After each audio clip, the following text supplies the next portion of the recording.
je m'appelle Bruno Cotte, je suis né à Lyon il y a très longtemps, en 1945, peu avant le procès de Nuremberg.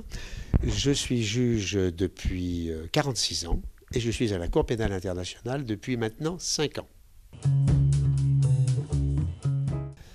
Alors, la Cour pénale internationale a été créée pour juger les crimes les plus graves, les crimes de génocide, les crimes contre l'humanité, les crimes de guerre.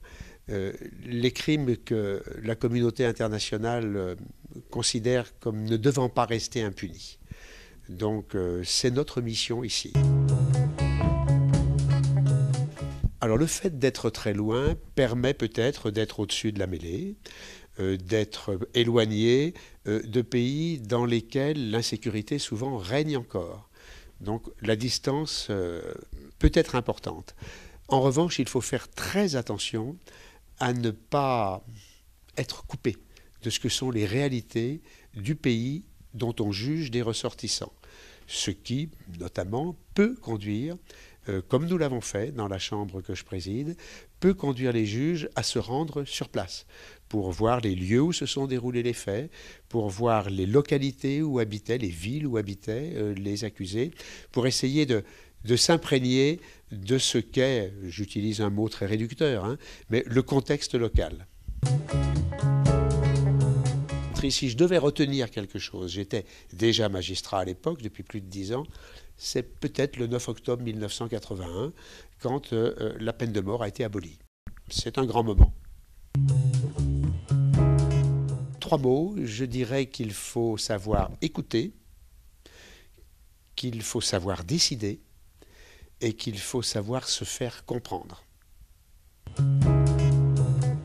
Eh bien, c'est un regard très sympathique, parce que j'ai découvert les Pays-Bas en 1966, donc il y a très longtemps, et je suis frappé par d'abord l'accueil que l'on réserve à un Français, par l'esprit d'entreprise des Néerlandais. Ce sont des gens entreprenants, par leur pragmatisme, ils ne coupent pas les cheveux en 4, par leur modernité sur de très nombreux plans.